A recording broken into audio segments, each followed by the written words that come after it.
আসসালামু আলাইকুম। আশা করি সবাই ভালো আছেন। ব্রুডিং শেষে কোয়েল পাখির বাচ্চাগুলোকে আলাদা রুমে সরিয়ে ফেললাম। আর অনেকদিন পরে যেহেতু খামারটা নতুন করে শুরু করেছি, এজন্য আমাকে বর্তমানে কাজটা একটু বেশি পরিমাণে করতে হচ্ছে। নিশ্চয়ই ভিডিওটা দেখলে আপনারা সেটা বুঝতে পারবেন। তবে এবারে ভেবেছিলাম কোয়েল পাখিগুলো মাচা পদ্ধতিতে পালন করব, কিন্তু আরও কিছুদিন আমাকে এই পাখিগুলো ফ্লোরে পালন করতে হবে। এর আগে কোয়েল পাখিগুলোর জন্য ব্যবহার করেছিলাম লিডার হিসেবে তুষ। তবে এবারে কয়েকটা মিলে গিয়ে সেখানে তুষ না থাকায় আমরা চলে যাই কাঠের গুঁড়ো নিতে কাঠের মেলে। তো এখানে মোটামুটি আমরা 6 বস্তা কাঠের গুঁড়ো নিয়েছি। এখানে এক একটা বস্তায় আছে 25 থেকে 26 কেজির মতো। তো মোট আমরা 150 কেজি কাঠের গুঁড়ো নিয়েছি। এগুলো 2 টাকা করে কেজি নিয়েছে। আর আমি আগে মিজানুর ভাইজানকে ডেকেছিলাম তার টোটোটা নিয়ে আসার জন্য, যেহেতু আজকে একবারে বেশি করে কাঠের গুঁড়ো নিয়ে যাব। আর অন্যদিকে রাস্তাটাও অনেকটাই খারাপ, বারবার এসে কাঠের গুঁড়ো নিয়ে যাওয়া অনেকটাই ঝামেলার। তো এই জন্য ভাবলাম একবারেই বেশি করে নিয়ে যাই, যাতে পরবর্তীতে অনেক দিন চলে। অন্যদিকে আমার বাড়িতে সরাসরি টোটো আসে না। এটাকে নিয়ে আসার পর সাইকেলে মাথায় করে আমরা এটাকে বাড়িতে নিয়ে আসি। এগুলো বাড়িতে নিয়ে আসার পর প্রথমে আমরা এগুলোকে শুকোতে দেই। এরপর চলে যাই কোয়েল পাখির ঘরে। কোয়েল পাখির বাচ্চাগুলোকে ব্রুডিং শেষে এক রুম থেকে আর এক রুমে পরিবর্তন করতে হলে এই ঘরে অনেক ধরনের কাজ আছে, যেগুলোকে আমাদের প্রথমে করতে হবে। আগেই আপনাদেরকে বলেছি অনেকদিন পরে নতুন করে কোয়েল পাখির খামারটা শুরু করতে যাচ্ছি।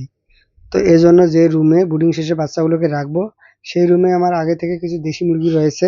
মুরগিগুলোকে ঘর থেকে বের করে দেব। এর পাশাপাশি বাচ্চাগুলোকে পাশের রুমে আলাদাভাবে ব্রুডিং এর ব্যবস্থা করে দেব।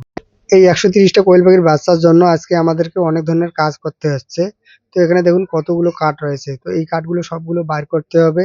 এর পাশাপাশি এখানে যে রুমগুলো আছে, তো রুমগুলো পরিষ্কার করে দিতে হবে। আর এই কাজগুলো করার জন্য আমাকে সহযোগিতা করেছে মিজানুর ভাইজান।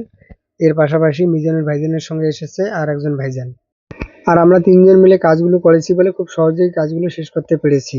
কয়েকদিন টানা বৃষ্টি হওয়ার পর আজকে প্রচণ্ড রোদ উঠেছে, আর এজন্য পরিশ্রমও অনেকটাই বেশি হয়েছে।